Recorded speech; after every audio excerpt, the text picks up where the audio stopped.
কথা হইলে শুনো, মানুষের গীবত করবা না। কার গীবত করবা না? মানুষের গীবত করবা না। ইমাম আবু হানিফা যখন এই কথা বলল, লোকটা হুজুর গীবত কই করলাম? আমি সোপসা পাইছি, কুয়ার থেকে পানি উঠাইছি, বদনায় ডালছি, ওযু বানাইছি, নামাজ পড়ছি, দোয়া পরে বের হইছি, আমি একটা কথাও কার সঙ্গে বলি না গীবত কই করলাম। আবু হানিফা কয় এখন করো নাই, অন্য সময় করার তোমার অভ্যাস আছে। আপনি কেমনে জানেন? তুমি যখন ওযু বানাইতেছিলে আমি এখানে বসা তসবিহ পড়তেছি, তোমার ওযুর পানির দিকে তাকাইতেছিলাম। যখন তুমি কুলি করতেছিলে প্রত্যেকটা কুলি দিয়ে হাজার হাজার গীবতের গুনাহ জড়ায় পড়তেছে, আমি নিজের চোখে দেখছি। আমি নিজের চোখে দেখছি তোমার ওযুর পানি দিয়ে গীবতের গুনাহগুলো ধুইয়া পড়তেছে। আমি কি সত্য বলছি কিনা? লোকটা ডাকতে, হুজুর আমি কি করে আপনি জানলেন আমি গীবত করি? আমি তো গায়েব জানি না, আমি জানছি, আমার চোখ দিয়ে দেখছি। তোমার ওযুর পানি যখন মানুষ ওযু করে, নবী বলছেন হাত ধুইলে হাতের গুনাহ ঝরে, পাও ধুইলে পায়ের গুনাহ ঝরে, মুখ ধুইলে মুখের গুনাহ ঝরে, কুলি করলে জিহ্বার গুনাহ ঝরে, চোখ ধুইলে চোখের গুনাহ ঝরে, মাথা মাসা করলে মাথার গুনাহগুলো ঝরে, যে অঙ্গটা দয় এই অঙ্গের গুনাহগুলো ঝরে। এই ঝরার দৃশ্যটা দেখার ক্ষমতা আল্লাহ ইমাম আবু হানিফাকে দান করছে। তোরে কোন আল্লাহু আকবার। এই ক্ষমতা আবু হানিফাকে আল্লাহ দান করছে। এটা তোমরা না দেখলে আমি দেখি। আল্লাহ ইলমের পাওয়ার দেখছেন নি? তোরে কোন আল্লাহু আকবার। দোস্ত, আল্লাহ ছাড় দেয়, ছেড়ে দেয় না। কথা কোন ঠিক না? ওলামায়ে কেরামকে ইফতার খাইতে দেয় না সারাদিন রোজা রাখার পরে। এক ডোব পানি খায় রোজা রেখেছে, সারাদিন রোজা রাখার পরে ইফতার খেতে দেওয়া হয় নাই। ইফতার দিয়েছে তো আর সেহরি খাইতে দেওয়া হয় নাই। কথা ঠিক কিনা? যে সমস্ত উলামায়ে কেরাম জীবনে হাঁটুর উপরে কাপড় উঠায় নাই, সেই সমস্ত উলামায়ে কেরামের অন্ডকোষের মধ্যে কারেন্টের শর্ট দেওয়া হয়েছে। যেরকম নাউজুবিল্লাহ, উলঙ্গ করে ছবি তোলানো হয়েছে এবং বেগানা নারীকে এনে ধরানো হয়েছে এবং ছবি ছেড়ে দেওয়া হয়েছে। চরিত্রহীনতার মহড়া দেখানো হয়েছে। পাবলিক হিটার খায় না, পাবলিক হিটারে দুধ খায় না, পাবলিক সব জানে। কথা ঠিক কিনা? এই জন্য দোস্ত, সব খেলা কার?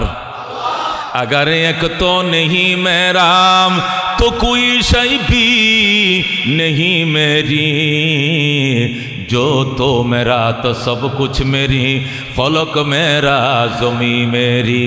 उलामाए केरामेर सम्मान আল্লাহ বলেন ওয়াল্লাযীনা উতুল ইলমা দারাজাত, যাদেরকে ইলম দিয়েছি এদেরকে অসংখ্য মর্যাদার মালিক বানাইছি। সুবহানাল্লাহ।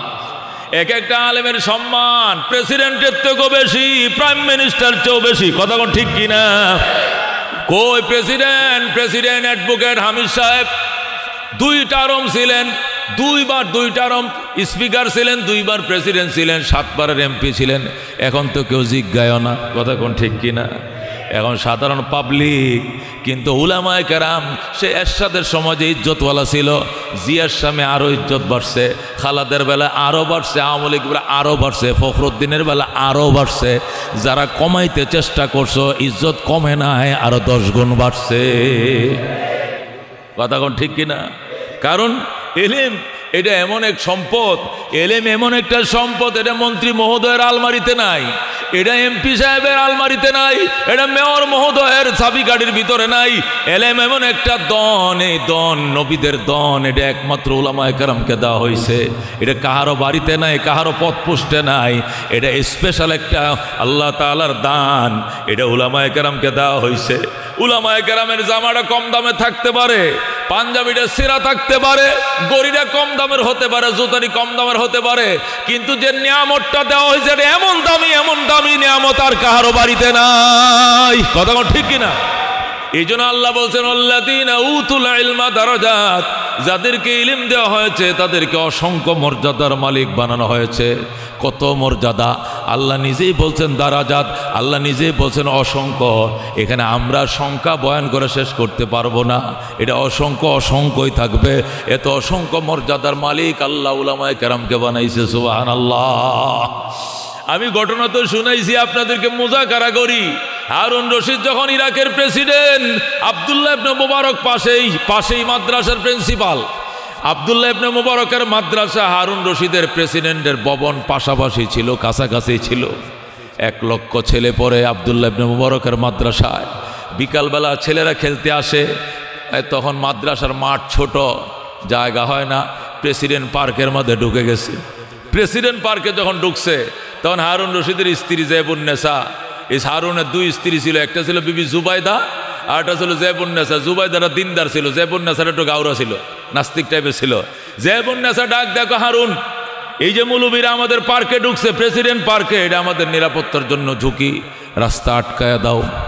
হারুন রশিদ ডাক দেখো, জেবুন্নেসা জ্ঞানী মেয়ে মনে করেই তোমাকে বিয়ে করেছিলাম, আমি জানতাম না তোমার ভিতরে জ্ঞান বলতে কিছু নাই। গোটা ইরাকবাসীর রাস্তা বন্ধ করতে পারি, কিন্তু আলেমদের রাস্তা বন্ধ করার ক্ষমতা হারুন রশিদের নাই। এই ক্ষমতাই আমার নাই। জেবুন্নেসা তো অবাক, তার কপালে উঠছে চোখ। বলে আপনি বলেন কি স্যার, আপনার ক্ষমতায় না, আপনি এই দেশের প্রেসিডেন্ট, আর মৌলবী এই দেশের একজন নাগরিক, সে আলেম হইলে তাতে কি হয়েছে? আলেম হইতে পারে, আল্লাহ তারা যে দন দিছে এই দন আমার কাছে নাই, সে এমন দনে ধনী, এই দন আমার কাছে না, আমি তার কাছে ভিখারি। আল্লাহু আকবার। তুমি বলো কি আমি তার রাস্তা বন্ধ করব? গোটা ইরাকের মানুষের রাস্তা এদিক দিয়ে বন্ধ করে দিতে পারি, কিন্তু আলেমদের রাস্তা বন্ধ করতে পারবো না। আল্লামা কারি তৈয়ব সাহেব এই ঘটনা খুতবাতে হাকিমুল ইসলামে আনছে। কারি তৈয়ব সাহেব লেখে, এরপরে জেবুন্নেসা ডাক দেখো, তাহলে একটা প্রশ্ন। কয় কি প্রশ্ন?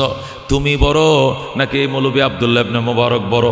আমি তোমার থেকে জানতে চাই, তুমি রাস্তাই বন্ধ করতে পারবা না, তাহলে প্রেসিডেন্ট হয়েছো কি জন্য? বোঝা গেল তুমি হুজুরের থেকেও ছোট। অবশ্যই ছোট। আল্লাহু আকবার। এ জেবুন্নেসা, তুমি কার সঙ্গে কারা তুলনা করো? আমি হারুন রশিদ, প্রেসিডেন্ট, ইরাকের প্রেসিডেন্ট। এই দুনিয়ার প্রেসিডেন্ট ছিল নমরুদ, দুনিয়ার প্রেসিডেন্ট ছিল সাদ্দাত, কারুন, ফেরাউন। আমি প্রেসিডেন্ট হারুন রশিদ, প্রেসিডেন্ট নমরুদের দনের ওয়ারিস পাইছি, প্রেসিডেন্ট কারুনের দনের ওয়ারিস পাইছি, প্রেসিডেন্ট সাদ্দাতের দনের ওয়ারিস পাইছি, প্রেসিডেন্ট ফেরাউনের দনের ওয়ারিস পাইছি। আর আব্দুল্লাহ ইবনে মুবারক দু জাহানের বাদশা রহমতুল্লিল আলামিনের দনের ওয়ারিস পাইছে। रज़ीना क़िस्मतल जब्बार फ़ीना लना इल्मुन वलिल आदाए मालो फ़इन्नल मा ला यफ़ना अन क़रीबिन व इन्नल इल्म यबक़ा ला यज़ालो लक़द ज़ानल बिलाद व मन अलैहा इमामुल मुस्लिमीन अबू हनीफा फमा फिल मशरिकीन लहू नज़ीरू वला फिल मग़रिबीन वला बिकूफा। ज़रा कुन मरहबा। এই জন্য হারুন রশিদ ডাক দেখো, জেবুন্নেসা, আমি প্রেসিডেন্ট হারুন, প্রেসিডেন্টের কাছে প্রেসিডেন্টের দন পাইছি, আমি পাইছি নমরুদের দন, আমি পাইছি ফেরাউনের দন, আমি পাইছি কারুনের দন, আমি পাইছি সাদ্দাতের দন, আর আব্দুল্লাহ ইবনে মুবারক পাইছে বিশ্ব নবীর দন। জোরে আল্লাহু আকবার। আমার মতো লক্ষ লক্ষ হারুন রশিদকে যদি এক পাল্লায় উঠাও, আর আব্দুল্লাহ ইবনে মুবারকের জুতার তলের বালুগুলো এক পাল্লায় উঠাও, তার পদদলির ওজন আল্লাহ দরবারে বেশি হবে। সুবহানাল্লাহ। হে দোস্ত, এদেরকে বলে আলেম, এই জন্য এরা কথাবার্তা অনেক সময় হিসাব ছাড়াই বলে ফেলায়। কয় দেখেন প্রাইম মিনিস্টারে কেমনে কয়, প্রধানমন্ত্রীর কেমনে বলে, প্রেসিডেন্টকে বলে, দলকে মেনশন করে কথা বলে, কত বড় সাহস। মামুনুল হক কে ওরে ডরাইল না জীবনে, ফয়জুল করিম কে ওরে ফাত্তা দিল না জীবনে। কারণ আছে বাজান, এরা এলেমের টুকরা, এলেমের জাহাজ, এলেমের আগুন, এটা দুনিয়ার কাউকে ভয় করে না। এটা বই করবো কেন? আল্লাহ তাদেরকে এলেম দান করেছে, এইটা এমন এক টুকরা, এখানে সব যাবে, সেখানে সিলিন্ডার করবে, উনি কারো সামনে সিলিন্ডার করবে না, এটাই স্বাভাবিক কথা। দোস্ত, ও দোস্ত, বাদশাহ সুলাইমান আলাইহিস সালাম যখন শুনলো হুদহুদ পাখির মাধ্যমে যে আমার রাজ্যে, এই দুনিয়ার রাজ্যের মধ্যে আরেকজন রানী আছে। সুলাইমান তো বলতেন আমার রাজ্যে সূর্য ওঠে, আমার রাজ্যে সূর্য ডুবে, তামাম দুনিয়ার বাদশা আমি, দ্বিতীয় কোনো বাদশা নাই। কিন্তু হুদহুদ পাখি যখন আইসে বলল, স্যার এক ঘটনা থেকে চোখ কপালে উঠছে। কি ঘটনা?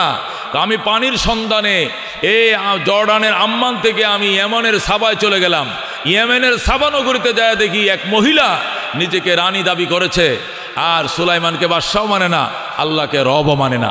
সে রব মনে করে, সূর্যকে সূর্য পূজা করে, আর নিজেকেই রানী মনে করে। সুলাইমানকে তো 2 পয়সার দাম দেয় না, ফাত্তাই দেয় না। সুলাইমান আলাইহিস সালাম বললেন, এত বড় সাহস! এ হুদহুদ, খাতা দে, কলম দে। পাখি খাতা কলম নিয়ে আইলো। সুলাইমান আলাইহিস সালাম চিঠি লিখলেন কার কাছে? বিলকিসের কাছে।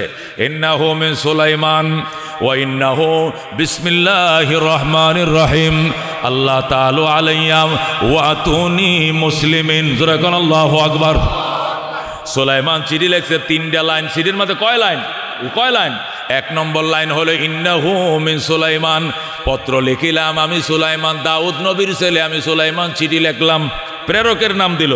2 নম্বর ওয়া ইন্নাহু বিসমিল্লাহির রহমানির রহিম, পরম করুণাময় দয়ালু আল্লাহর নামে আমি পত্র লেখা আরম্ভ করিলাম। জোরে আল্লাহু আকবার। গেল 2 নম্বর লাইন। 3 নম্বর লাইনে লেখা আল্লাহ তাআলা আলাইয়া ওয়া আতুনি মুসলিমিন। হে নারী সুলাইমান, অহংকার দেখাইবি না, তুই কোনো রানী না, তুই কোনো রাজা নয়, তুই আমার অধীনস্থ একজন প্রজা। সোজা আমার কাছে স্যালেন্ডার করে হাজির হয়ে যাও, অহংকার দেখাইবা না, স্যালেন্ডার করে হাজির হয়ে যাও। চিঠি পাওয়া মাত্র অহংকার না দেখায় হাজির হয়ে যাইবা সুলাইমানের দরবারে। যেরকম আল্লাহু আকবার। সুলাইমান চিঠি পাঠানোর অর্থ হলো চিঠি পাওয়া মাত্র সে যেন আইসা সুলাইমানের বাসে শপথ করে যে না, আমি কোনো রানীও নই, আমি রাজাও নই, আমি আপনি রাজার অধীনে একজন প্রজা। এটাই উদ্দেশ্য সুলাইমান আলাইহিস সালাম। চিঠি পাইয়া রানী বিলকিস তার বাহিনী নিয়ে বসছে, 3 বাহিনী নিয়ে বসছে, পুলিশ বাহিনী, আর্মি, বিডিআর যা ছিল তার দেশে সব নিয়ে বসছে। যুদ্ধ করবা না সিলিন্ডার করব? ওরা গো যুদ্ধ করব ম্যাডাম। বিলকিস ডাক দেয় গো জীবনও ফাটতি না, সুলাইমানের সেনাবাহিনীর মধ্যে জিন আছে, ফরি আছে, দেও আছে, দানব আছে। আল্লাহু আকবার। এটা বাড়ি দিলে পাউডার হয়ে যাবি, ফাটতি না, এদের সাথে পারবে না। কি করা লাগবে? আমার পক্ষ থেকে গিফট সামগ্রী নিয়ে যাও। গিফট সামগ্রী নেওয়ার পরে যদি সুলাইমান থেমে যায় তো গেল, আর যদি থেমে না যায় তাহলে আমাকে নিজে যাই স্যালেন্ডার করে হাজির হতে হবে। গিফট সামগ্রী দিয়ে পাঠাইলো, স্বর্ণের ইটা, স্বর্ণের মুকুট, অনেক কিছু দিয়ে পাঠাইলো। সুলাইমান গ্রহণ করলেন না, বরং স্বর্ণের ইটা নিয়ে যে রাস্তা দিয়ে তারা ঢুকছে ওই পুরা রাস্তাটা সুলাইমান আলাইহিস সালাম স্বর্ণ দিয়ে কার্পেটিং করে ফেলাইছে। যেরকম আল্লাহু আকবার। এখন বিলকিসের সেনারা যখন স্বর্ণের কার্পেটিং রাস্তা দিয়ে ঢুকছে, ঢুকে তো অবাক। অল্প সোনা নিয়ে গিফট দেওয়ার জন্য যাচ্ছে সুলাইমানের কাছে, আর সুলাইমান দেখি গোটা রাস্তায় স্বর্ণের ইটা দিয়ে কার্পেটিং ডালাই করে ফেলছে। এই লোকের কাছে সামান্য ইটা নিয়ে যাওয়াটা ভিক্ষাও হবে না, যাওয়া যাবে না। সুলাইমান আলাইহিস সালামের দরবার থেকে তারা ফিরে গেল। সুলাইমান বললেন, হুদহুদ খবর কি? কয় স্যার, ওনারা তো প্রতিনিধি দল আসছিল, তো আপনার যে রাস্তার কার্পেটিং ব্যবস্থা দেখে ওনারা তো চলে গেছে, আপনার সাথে একটু কথাও তো হয়েছে, দূর এরা এখন ম্যাডাম নিজে আসতেছে। আল্লাহু আকবার। সুলাইমান আলাইহিস সালাম ডাক দেয়া কয়, ম্যাডাম আসতেছে? হ্যাঁ, তাহলে একটা কাজ করম। কি কাজ? কয় বিলকিস যেখানে ওই যে 1600 কিলোমিটার, আমি আছি জর্ডানের আম্মানে, আর বিলকিস আসতেছে ইয়েমেনের সাবা থেকে জর্ডানের আম্মানের দূরত্ব 1600 কিলোমিটার। কয়শো কিলোমিটার? বিলকিস, রানী বিলকিস আমার দরবারে পৌঁছার আগে তার সিংহাসন আমার দরবারে পৌঁছা দিতে হবে। কে পারবা? দাঁড়াও। ক্বালা ইফরিতুম মিনাল জিন্নে, জিনের মাঝে এক শক্তিশালী জিন। তাফসিরে লেখে তার বয়স তখন ছিল 2500 বছর। কয় হাজার বছর? 2500 বছরের এক ফিলার, এক খাম্বা, এক বটগাছ দাঁড়াইছে। আল্লাহু আকবার। দাঁড়ায় কয়, আনা আতিকা বিহি ক্বাবলা আন তাকুমা মিন মাকামিকা। এ বাদশা সুলাইমান, ওরে আল্লাহর পয়গম্বর সুলাইমান, আমি বিলকিসের সিংহাসন আপনি আসন অলঙ্কিত করছেন সভাপতির চেয়ারে, এখান থেকে দাঁড়ানোর পূর্বেই আমি বিলকিসের সিংহাসন আপনার বাড়ির দুয়ারে হাজির করে দেব। সুবহানাল্লাহ। ইফরিত নামক এক জিন শক্তিশালী, সে বলল অল্প সময়ের ভিতরেই আমি বিলকিসের সিংহাসনে এখানে বিলকিস পৌঁছার আগে হাজির করব। সুলাইমান বললে, কতক্ষণ লাগবে সময়? আপনি বসে থাকবেন যতক্ষণ, এখানে দাঁড়ানোর পূর্বে হাজির হয়ে যাবে। সুলাইমানকে আমি তো অন্তত আধা ঘন্টা এখানে অবস্থান করব। তাহলে আমার লাগবে 20 মিনিট। সুলাইমান বলে 20 মিনিট হবে না, 20 সেকেন্ডের আগেই আনতে হবে। কে পারবা? দাঁড়াও। জিনেরা বলে আমরা পারবো না, আমাদের দ্বারা সম্ভব না। বিশাল বড় 7 তলা ভবন, ফাইলিং সহ গোড়ার থেকে রটমট সব উপরাইয়া আপনার দরবার হাজির করব, 20 মিনিটেও হবে না, তাহলে আমার দ্বারা সম্ভব না। সুলাইমান কয় সিলিন্ডার কর। জিনেরা সিলিন্ডার করছে। এবার সুলাইমান বলেন, ইনসান দাঁড়াও। কে আসো? ইনসান দাঁড়াও। সুলাইমান আলাইহিস সালামের পাশেই বসে রয়েছে সুলাইমান নবীর আপন খালতো ভাই হযরতে আসিফ ইবনে বারখিয়া। হযরত আসিফ ইবনে বারখিয়া সুলাইমান আলাইহিস সালামের খালতো ভাই, সে লাফ দিয়া দাঁড়ায় বলতেছে, ভাইয়া আমি পারবো। কতক্ষণ লাগবে? চোখের পাতা বাড়ি দিলে সময় লাগবে, কিন্তু আমি রানী বিলকিসের সিংহাসন এখানে আনবো এতটুক সময়ও লাগবে না। মানে চোখের পলকে আমি এনে দিব। বিলকিস রওনা করছে, কাছাকাছি চলে আসছেন। বাদশাহ সুলাইমান ডাক দিয়ে বলবেন, ঠিক আছে আসেফ তুমি আনো। আসেফ ইবনে বরখিয়া কয় আপনি চোখ বন্ধ করেন। সুলাইমান নবী চোখ বন্ধ করছে, কয় খুলেন। খুলছি, কয় এই দেখেন সিংহাসন। জোরে কোন আল্লাহু আকবার। শুধু চোখটা বন্ধ করে খুলতে দেরি, বিলকিসের সিংহাসন হাজির করতে দেরি হয় নাই। যে লোকটাই সিংহাসনটা আনছিল, আল্লাহ ওই লোকের কথাটাই কোরআনের মধ্যে বলতেছেন। আল্লাহ রাব্বুল আলামিন বলেন, আল্লাহ আল্লাযী ইনদাহু ইলমুম মিনাল কিতাব, ক্বাল আল্লাযী ইনদাহু ইলমুম মিনাল কিতাব। ওই ব্যক্তি বলল যে ব্যক্তির কাছে কিতাবের ইলম ছিল, তাওরাতের হাফেজ ছিলেন হযরতে আসিফ ইবনে বরখিয়া, উনার কাছে কিতাবের ইলম ছিল। আল্লাহ বলেন, ক্বাল আল্লাযী ইনদাহু ইলমুম মিনাল কিতাব। ওই ব্যক্তি বলল যে ব্যক্তির কাছে কিতাবের ইলম ছিল, আনা আতিকা বিহি ক্বাবলা ইয়ারতাদ্দা আলাইকা তরফুকা। ওরে বাদশা সুলাইমান, আল্লাহর পয়গম্বর সুলাইমান, চোখের পাতা বাড়ি দিতে দেরি লাগবে, আমি বিলকিসের সিংহাসন আনতে এতটুকু দেরি হবে না। বলেন আল্লাহু আকবার।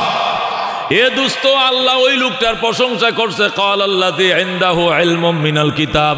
যে ব্যক্তির কাছে কিতাবের ইলম ছিল। এবার আন্দাজ করে দেখো আলেমের কত বড় পাওয়ার। জোরে কোন আল্লাহু আকবার। হযরতে আবু হানিফা রাহমাতুল্লাহ আলাইহি আসরের নামাজ পড়ে বারান্দায় তাসবিহ পড়তেছে। হঠাৎ করে এক মুসল্লি ওই দরজার মাঝে বসে নামাজ ওযু বানাইতেছে। আগের দিনে তো কুয়ার থেকে পানি উঠান লাগতো। তো কুফার জামে মসজিদে ইমাম আবু হানিফা আসরের নামাজ জামাতে পড়ে তাসবিহ পড়তেছে বারান্দা বসা। এক লোক, ব্যবসায়ী লোক, আসরের জামাত পায় নাই, সে পরে আইসা কুয়ার থেকে পানি উঠাইছে, উঠায় বালতির থেকে বদনা ডালছে, বদনা দিয়ে ঢেলে ঢেলে অজু বানাইছে। অজু বানাইয়া মসজিদে ঢুইকে আসরের 4 রাকাত পড়ছে। পইরা যখন যায় তখন আবু হানিফা বলেন, দাঁড়াও একটু কথা শুনো। কয় কি? জামাত পাইলা না কেন? হুজুর দোকানে কাস্টমারের ভিড় বেশি ছিল। খবরদার, যতই কাস্টমার থাকো আর কোনো দিন নামাজ জামাত কাজা করবা না। কয় ঠিক আছে হুজুর ইনশাআল্লাহ। আচ্ছা শোনো আর একটা কথা। কয় কি কথা? মনে কষ্ট নিবা না তো? কয় না। ভালো করে বুঝো, কষ্ট নিবা না তো? কয় না। কথা হইলে শোনো, মানুষের গীবত করবা না। কার গীবত করবা না? মানুষের গীবত করবা না। ইমাম আবু হানিফা যখন এই কথা বলল, লোকটা হুজুর গীবত কই করলাম? আমি সোপসা পাইছি, কুয়ার থেকে পানি উঠাইছি, বদনায় ডালছি, ওযু বানাইছি, নামাজ পড়ছি, দোয়া পরে বের হইছি, আমি একটা কথাও কার সঙ্গে বলি না। গীবত কই করলাম? আবু হানিফা কয়, এখন করো নাই, অন্য সময় করার তোমার অভ্যাস আছে। আপনি কেমনে জানেন? তুমি যখন ওযু বানাইতেছিলে, আমি এখানে বসা তাসবিহ পড়তেছি, তোমার ওযুর পানির দিকে তাকাইতেছিলাম। যখন তুমি কুলি করতেছিলে, প্রত্যেকটা কুলি দিয়ে হাজার হাজার গীবতের গুনাহ জড়ায় পড়তেছে। আমি নিজের চোখে দেখছি, আমি নিজের চোখে দেখছি। তোমার ওযুর পানি দিয়ে গীবতের গুনাহগুলো ধুইয়া পড়তেছে। আমি কি সত্য বলছি কিনা? লোকটা ডাকতে, হুজুর আমি কি করে আপনি জানলেন আমি গীবত করি? আমি তো গায়েব জানি না, আমি জানছি, আমার চোখ দিয়ে দেখছি। তোমার ওযুর পানি যখন মানুষ ওযু করে, নবী বলছেন হাত ধুইলে হাতের গুনাহ ঝরে, পাও ধুইলে পায়ের গুনাহ ঝরে, মুখ ধুইলে মুখের গুনাহ ঝরে, কুলি করলে জিহ্বার গুনাহ ঝরে, চোখ ধুইলে চোখের গুনাহ ঝরে, মাথা মাসা করলে মাথার গুনাহগুলো ঝরে। যে অঙ্গটা দয় এই অঙ্গের গুনাহগুলো ঝরে।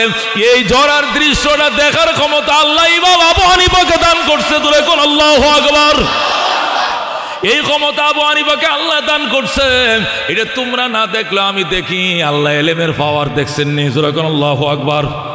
ইমাম আবু হানিফা রাহমাতুল্লাহ আলাইহি ঈদগাহর মাঠে বয়ান করতেছেন। বাচ্চারা ঈদগাহর ওই কোণার মাঠে বল খেলতেছে।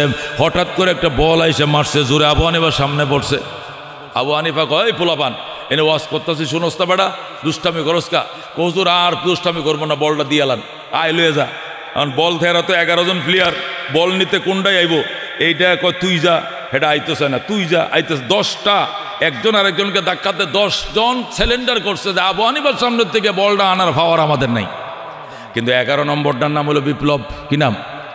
বাপ যের নামটা রাখছে ভুলত এরকম, চুলের কাটিং 3 তালা, কয়তালা? এটা এক ডিজাইন, এনতে আরেক ডিজাইন, উপরে আরেক ডিজাইন, ওইটা বাতাসে উড়ে। বিপ্লব আয়া আমার বল আমি নিব, হুজুর কি আমারে খায়া লাইব? হুজুর কি বাপ? আমরা কি হুজুর ডরাই?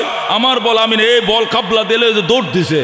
আবু হানিফ মাশাআল্লাহ, বুকের ভাড়াটা 11টা ফুলা পান, 10টাই সাহস পাইল না আমার সামনেতে বলটা নিত। এটা কেমনে কামসি দিলে দৌড় দিছে। বাবা এদিকে দাঁড়াও। কি করবাইন?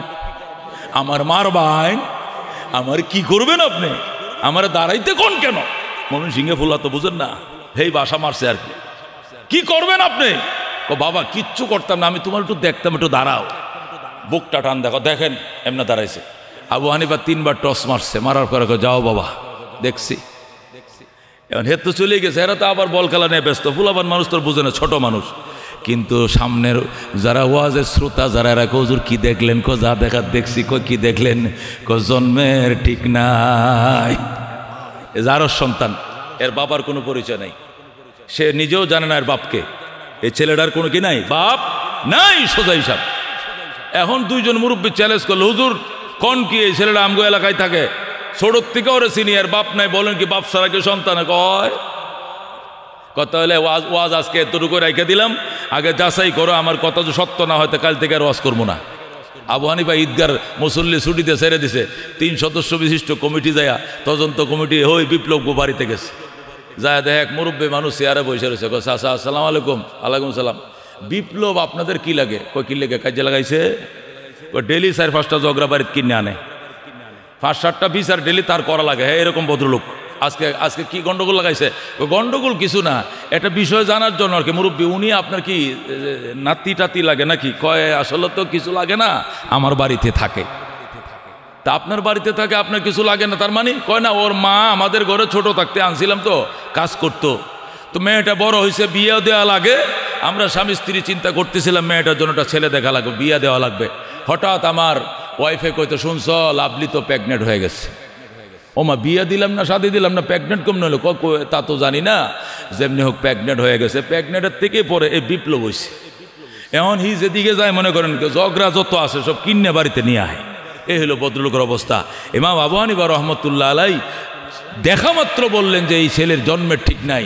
আর এই ঘটনা তদন্ত করতে 3 ঘন্টা লাগছে। 3 ঘন্টা পরে আইসা আবু হানিফার গালের মাঝে চুমা দেওয়া শুরু করছে। ওই ইমাম আবু হানিফা এদিকে আসো, তোমার কপালে চুমু দেই। আল্লাহ তোমাকে এই দূরদর্শিতা কেমনে দান করলো? যেরকম আল্লাহু আকবার।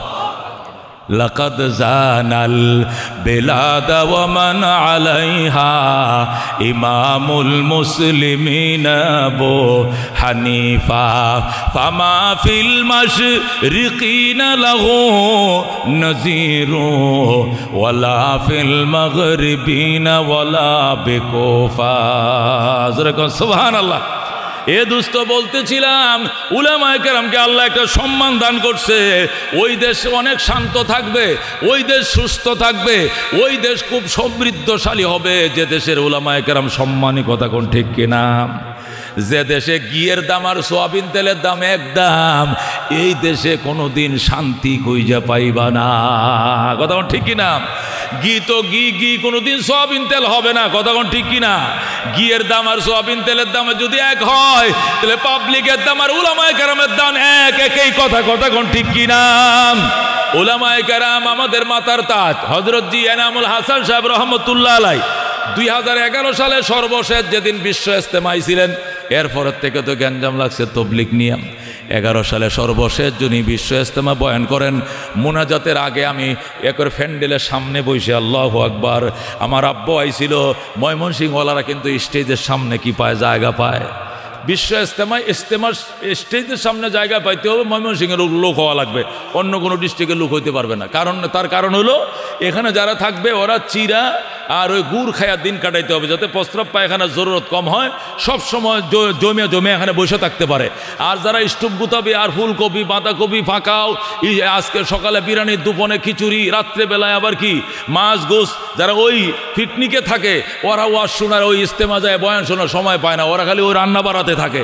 এই জন্য বিশ্ব ইজতেমার উসুল হলো মুরব্বীদের ময়মনসিংহের কিছু কুরবানির সাথী যারা শুকনা কিছু চিরা এবং গুড় নিয়ে আসবে, 3 দিন চিরা গুড়ের উপরে জীবন কাটাবে। 24 ঘন্টা একবার প্রস্রাব করলে চলবে, বাথরুমে একবার গেলে চলবে, 3 দিন তার গোসলের প্রয়োজন হবে না, এদেরকে বসায়। তা আমার আব্বা চিল্লার সাথে পুরাতন আমার নিয়ে বসাইছে, আমারে কয় আমি তো এখানেই পড়াই, তুমি আমার সাথে তাইকো। এবার আমাদের সব পুরাতন সাথীরা সামনে জায়গা পাইছি, তো আমাদের নেত্রকোনালার সামনে জায়গা পাইছে, তুমি বসো। সামনে বসে শুনলাম আল্লাহু আকবার। এনাম হাসান সাহেব রহমতুল্লাহ বলতেছিলেন, আই ওলামায়ে কেরাম, আই দুনিয়া কে মুসলমানও, তিনি বলতেছিলেন আই দুনিয়া কে মুসলমান ও হে জগতের মুসলমান, মুঝে মালুম নেই আয়েঙ্গা আয়েন্দা সাল আসে কোগা কে নেই, আগামী বছর বিশ্ব ইজতেমা আমি আসতে পারবো কিনা আমি জানি না, সম্ভবত আমি নাও আসতে পারি। এরপরে আর আসতে পারেন নাই। আল্লাহু আকবার। উলামায়ে কেরাম কো কদর করনা, আলেমদেরকে কদর করবেন। উলামায়ে কেরাম হামারে আঁকু কে সুরমে হে, ওনার ভাষা। তিনি বলেছিলেন উলামায়ে কেরাম আমাদের চোখের সুরমা, হামারে আঁকু কে সুরমে হে সেরো কে তাজ হে, উলামায়ে কেরাম আমাদের মাথার তাজ, আমাদের চোখের শর্মা। আগারও কলম হতে তো জেব মে রাখতে, উনি লেখছেন যদি উনি বলছেন যদি কলম হইতো তাহলে সবসময় পকেটে রাখতাম, আলেম রেখে পকেটে রাখতাম। আগার কুর্তা হতে তো বদন মে পেহেনতে, যদি আলেম উলামা যদি জামা হইতো সবসময় জামাটা পরে রাখতাম, শরীর থেকে পৃথক হতে দিতাম না। জোরে কোন আল্লাহু আকবার। এইভাবে ওসিয়ত করে গিয়েছিলেন। আর আজকে সেই উলামায়ে কেরামের ওসিয়তের ব্যাপারে আজকে তারই নাতির পক্ষ থেকে, তারই বংশধরের পক্ষ থেকে এমন বিশৃঙ্খল পরিস্থিতি সৃষ্টি করা হয়েছে, আমার আশঙ্কা হচ্ছে যে বিশ্ব ইজতেমার নিয়ামতটা মনে হয় বাংলাদেশ থেকে চলে যাওয়ার সম্ভাবনা আছে। কথা বল ঠিক কিনা? এটা অন্য কোনো দেশওয়ালারা নিয়ে যায় কিনা সম্ভাবনা দেখা দিয়েছে। আয়েলে কালিমা, নামাজ, রোজা, এলেম ও জিকির, একরামুল মুসলিমিন, সৈনিয়ত, তাবলিগ, এই 6টা জিনিস শিখছে। শিক্ষা কয় না আমি আলেম হয়ে গেছি, আলেম লাগতো না। কথা ঠিক কিনা? আমি মুলুবি হয়ে গেছে, মুলুবি লাগতো না। আহারে কি বলতে চাও তুমি বাজান? আলেমের কাছে সহবতে যায় এগুলো শিখছে, শিখে এখন আলেমের বিরুদ্ধে বিদ্রোহ করে। আমার তো মনে হয় ওই ঘটনা, শ্বশুর বাড়িতে জামাই গেছে, শাশুড়ি এত বড় মুরগা জবে করছে, মুরগা জবে করিয়া নতুন আলু দিয়ে সুন্দর করে ঝোল করে পাকাইছে, জামাই ঝোল দিয়ে ভাত খাইলেছে। শাশুড়ি কো তোমার জন্য মুরগি জমা করছে জামাই, তুমি মুরগির গোশত একটা ফিসল হইল না, কারণটা কি? কজতা মুরগিটা জমা করছেন, মুরগির থেকে ঝোলের মজা বেশি, এই জন্য ঝোল দিয়ে খাইয়ে লাইছি। বুঝছেন কথা? শাশুড়ি কো দুরু মগার ঘরের মগা, তুই এত বড় মগা থাকলে কি আমার মাইয়া বিয়ে দিতাম তোর কাছে? ঝোলের থেকে গোশতের থেকে ঝোলের মজা কেমনে বেশি হয়? মুরগিটা হুদাই জবে করছে না, করে দরকার ছিল না এই রাতারা জবে করা, কারণ গোশতের থেকে ঝোলের মজা বেশি, আমি ঝোল দিয়ে খাইয়ে লাইছি। ওই যে কইছে শাশুড়িকে ধুরু মগা, গোস্ত দিয়া জোলডারে মাইকিয়া বয়াইছি দেখিয়াই গোস্তের স্বাদটা জোলের মধ্যে আইছে, এই জন্য জোল মজা লাগে। গোস্ত ছাড়া যদি গরম মশলা দিয়ে রানতাম এটা রং চা হইল, জোল হইল না। কথা কোন ঠিক কিনা? করোনার টাইমে কি এলাচি দারচিনি দিয়াটি আমরা গরম পানি খাইছি না আরা দিন? ডাক্তারে কি বলছে? খালি গরম পানি খাও, গরম চা খাও, গরম চা। পাতিল তো সবসময় বয়ে রাখছি ঢাকা শহরে, খালি কি একটু বড় বড় গরম পানি, সাথে কি একটু এলাচ দারচিনি ইত্যাদি দিয়া। এটা কি মুরগির ঝোল খাইছিলাম না চা খাইছিলাম? চা। এখন জামাই বলতেছে মোরগটা হুদাই জবে করছেন, কোনো দরকার ছিল না। মোরগের থেকে কি এর মজা বেশি? ঝোলের মজা বেশি। ওই মফিজে যেরকম বলছে মুরগির থেকে ঝোলের মজা বেশি, মুরগির দরকার ছিল না। আমগো তো সে কিছু তাবলিগলা বের হয়েছে, আলেম থেকে চিল্লার মজা বেশি, আলেম লাগবে না। জোরে কর নাউজুবিল্লাহ। আলেম সারা চিল্লা দিলে খোদার কসম মসজিদে বসে বলতেছে এটা পিকনিক হবে, চিল্লা হবে না। পিকনিক কারে কয়? লাকড়ি লও, ডেক্সি লও, চাউল ডাল সাথে লয়ে লও, সিলেটের দরগা যামু, নাহলে কোনো পাহাড়ে যামু, নাহলে সাগর পাড়ে যামু, পাকশা করমু, খামু, ঘুরে ঘুরে চলে আসবো। এটা তোমার পিকনিক হবে, খেতে পারবা। যে বুল আলহামদু সুরা নিয়ে গেছো এই বুলটা নিয়ে বাড়িতে আইবা, যে সুরা আলাম তারা যেটা বুল নিয়ে গেছো এই বুল নিয়ে বাড়িতে আইবা। তোমার সুরা কারা সত্য হবে না, হবে না, হবে না। এই জন্য দোস্ত এই ভুলগুলোর থেকে আপনারা ফিরে আসুন, এই ভুলগুলোর থেকে ফিরে আসেন। আলেমদের বিরুদ্ধে যদি বিদ্রোহ করেন নামাজটা কার পিছনে পড়বেন? কন আলেম ছাড়া কি কোনো মসজিদে ইমাম বানাইব কেউ? কোনো কমিটি বলবে যে 3 চিল্লা দিলে ইমাম বানায় দিব, আলেম লাগতো না, এরকম কোনো মসজিদে কোনো ইমাম আছে? যে আলেম সারা খালি 3টা চিল্লা দিলে আমি তার ইমাম বানায় নেবো, এরকম কোনো ইমাম আছে? তাহলে জুমার নামাজ পড়লে আলেম লাগবো, ঈদের নামাজ পড়লে আলেম লাগবে, ওয়াজ শুনলে আলেম লাগবে, তাফসির শুনলে আলেম লাগবে, মসজিদে নামাজ পড়লে আলেম লাগবে, জানাজা পড়লে আলেম লাগবে, দোয়া পড়লে আলেম লাগবে। আপনি যাবেন কোথায়? আলেম ছাড়া আপনার রেহাই তো নাই। এই জন্য উলামায়ে কেরামকে সম্মান করেন। আল্লাহ কবুল করে জোরে করে আমিন। উলামায়ে কেরামকে ইজ্জত করবেন, যা চাইবেন আল্লাহ তাই দিবে। যেরকম আল্লাহু আকবার। আল্লামা কারি তৈয়ব সাহেবের একটা ঘটনা বলে শেষ করছি।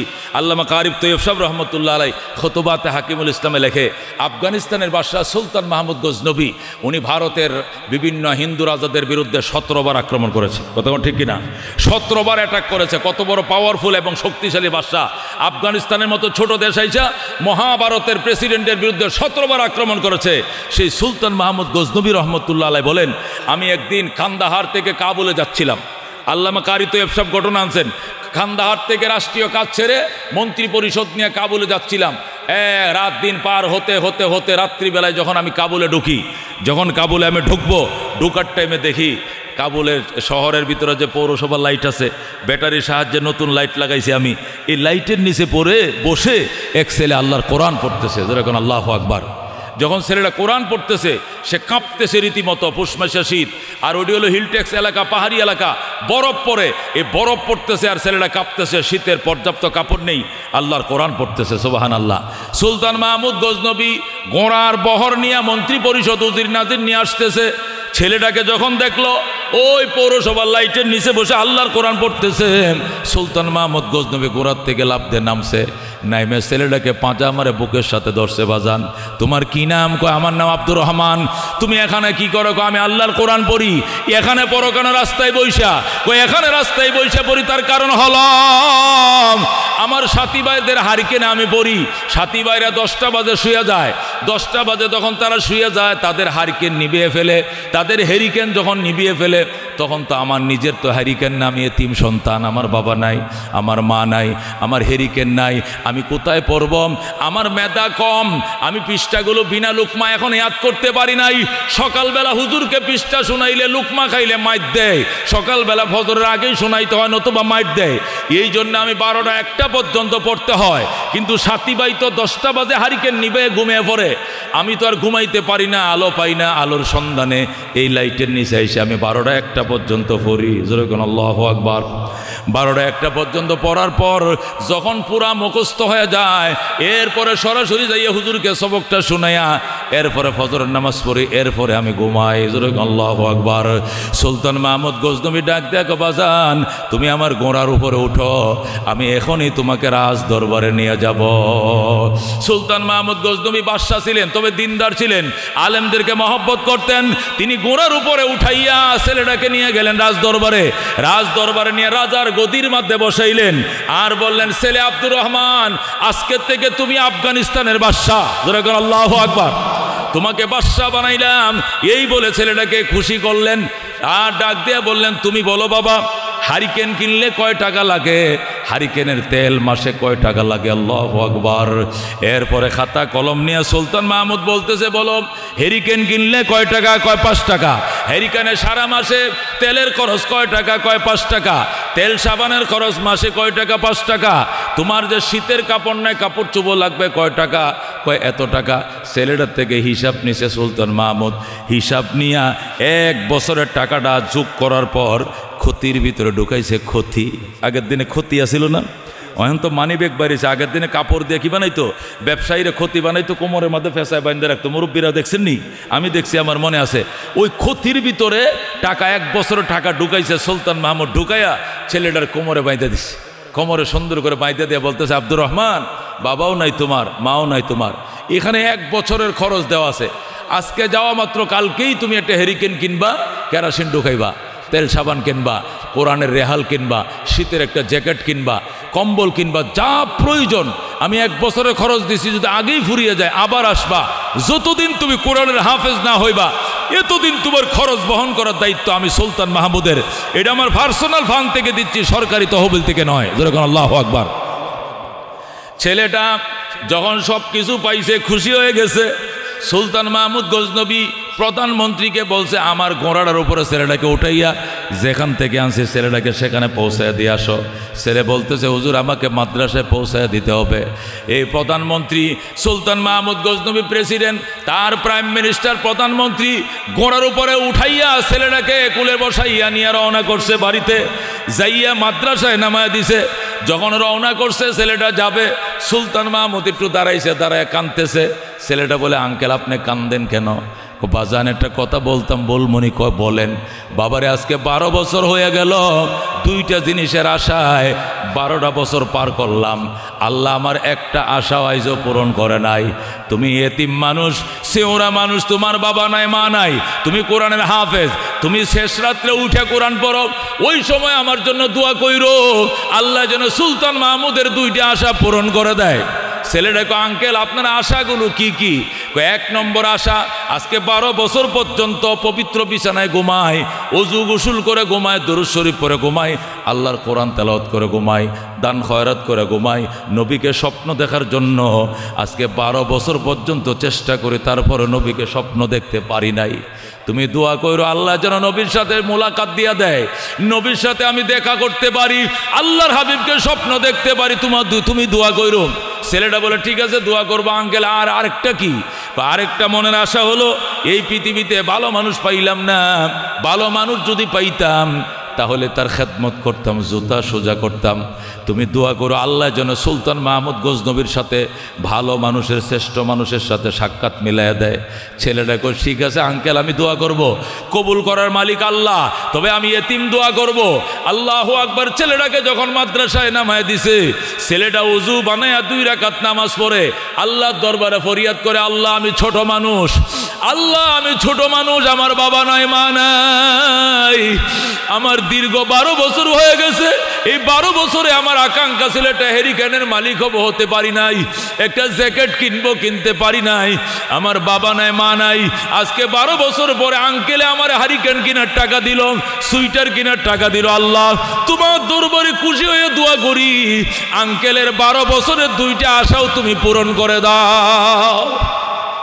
এই এতিম ছেলেটা যখন বাদশার জন্য দোয়া করলো, আঙ্কেলের 2টা আশা পূরণ করে দাও, ছেলেটা ওই দিক দিয়ে দোয়া করতেছে, সুলতান মাহমুদ এই দিক দিয়ে শুইছে, মাত্র চোখটি লাগছে, হঠাৎ করে ঘুমের পরে দেখে রহমতুল্লিল আলামিন তার সামনে দাঁড়ায় রইছে, আল্লাহর হাবিব তার সামনে। সুলতান মাহমুদ গজনবী খুশি, নবীর সালাম জানে, আসসালাতু আসসালামু আলাইকা ইয়া রাসূলুল্লাহ, আসসালাতু আসসালামু আলাইকা হাবিবাল্লাহ।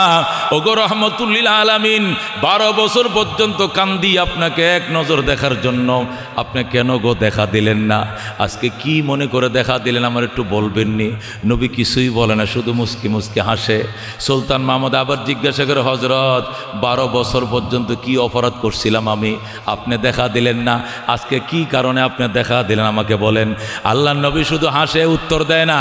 এবার সুলতান মাহমুদ কয় ঠিক আছে যদি উত্তর না দেন তাহলে না দেন, একটা আশা তো পূরণ হয়েছে আপনারা দেখছি, তবে আরেকটা প্রশ্নের উত্তর আপনি দিয়ে যান। নবী কয় আর কি তোর চাওয়া? জীবনে আরেকটা চাওয়া ছিল, শ্রেষ্ঠ মানুষ কই পামু, ভালো মানুষ আমার সামনে পড়ে না, ভালো মানুষ পাই না, যদি ভালো মানুষ পাইতাম জুতারি সোজা করতাম। এবার রহমতুল্লিল আলামিন সাল্লাল্লাহু আলাইহি সাল্লাম নবী ডাক দেয়, সুলতান মাহমুদ নিজেকে অনেক পণ্ডিত মনে করো, অনেক জ্ঞানী মনে করো, আসলে দেখলাম তোমার জ্ঞান বলতে কোনো কিছু নাই। সুলতান মাহমুদকে হুজুর কিভাবে? নিজের অনেক জ্ঞানী মনে করো। এ সুলতান মাহমুদ গজনবী, এখনো তুমি ভালো মানুষ পাও নাই, দীর্ঘ 12 বছর পর্যন্ত কান্দো আমাকে দেখার জন্য, আমি দেখা দেই না। আজকে নবীর ওয়ারিস শ্রেষ্ঠ সন্তান ভালো মানুষ দোয়ার জন্য হাত বাড়াইছে, যেই মাত্র কোরআনের হাফেজ হাত বাড়াইছে, আল্লাহ ডাক দেখো বন্ধু, শ্রেষ্ঠ সন্তান হাত বাড়াইছে, ভালো মানুষে হাত বাড়াইছে, ও বন্ধু সুলতান মাহমুদকে একবার দেখা দিয়া দাও। আল্লাহ আমারে মদিনায় থাকতে দেয় নাই, দিদারের জন্য আমারে পাঠায় দিছে। সুবহানাল্লাহ। এ সুলতান মাহমুদ গজনবী, তুমি তো 12 বছর ধরে কান্দো, তুমি তো কোনোদিন আমি নবীরে দেখতে পাও নাই, আজকে জাতির শ্রেষ্ঠ সন্তান যখন হাতটা বাড়াইছে, আমি নবী মদিনায় টিকতে পারি নাই। এ সুলতান মাহমুদ, তুই ভালো মানুষ দেখোস না? আমাদের দেশে আছে না কিছু নাস্তিক আছে, ভালো মানুষ দুনিয়াত নাই। ওই যে আমি ইমাম সাহেব, ইমাম সাহেব থেকে খারাপ আরো কেউ আসেনি। বড় হুজুর, বড় হুজুর আরো খারাপ, মানে তাহলে বালা কাটা, বালা এই দুনিয়াত কেউ নাই। হুজুর কথা এরকম কিছু নাস্তিক কমিটি আছে কিনা? আল্লাহ নবী ডাক দেখো, সুলতান মাহমুদ নিজেকে অনেক পণ্ডিত মনে করো, আর মনে করো ভালো মানুষ দুনিয়াতে কেউ নাই। তুমি নিজে 12 বছর কেন 3 বরং 36 বছর কানলে আমি নবীরে দেখা দিতাম না, দেখাতে পাইতা না। কিন্তু ভালো মানুষ যখন এতিম সন্তান হাতটা বাড়াইছে, আমি নদী টিকতে পারি নাই, আমি নবী টিকতে পারি নাই, দিদার দিয়া দিলাম। জোরে কোন আল্লাহু আকবার। এ সুলতান মাহমুদ, তুই কি জানোস না আমি তো দুনিয়াতে বইলেই আইছি খাইরুকুম মান তাআল্লামাল কোরআন ওয়া আল্লামা। পৃথিবীর মধ্যে ভালো মানুষ ওরা যারা নিজেরা কোরআন পড়ে অন্যকে কোরআন শেখায়। যেরকম আল্লাহু আকবার। তুই আবার ভালো মানুষ পাস না কোত্থেকে? ভালো মানুষ কারে কই তুই কি এখনো চিনস না?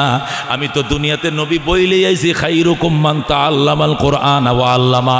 এর অর্থ হলো তোমাদের মধ্যে সবচেয়ে বড় ভালো মানুষ ওই মানুষ যে নিজে কোরআন শিখে অন্যকে শিক্ষা দেয়। যেরকম আল্লাহু আকবার। আজকে এই ছেলেটা যদি তোমার জন্য দোয়া না করতো তাহলে আমি নবীকে তুমি আরো 3 বরং 36 বছর পার হয়ে যাইতো, দেখতে পাইতা না। যেরকম আল্লাহু আকবার। সুলতান মাহমুদ গজনবী ঘুম থেকে উঠার পর দেওয়ানা হয়ে গেছে, পাগল হয়ে গেছে।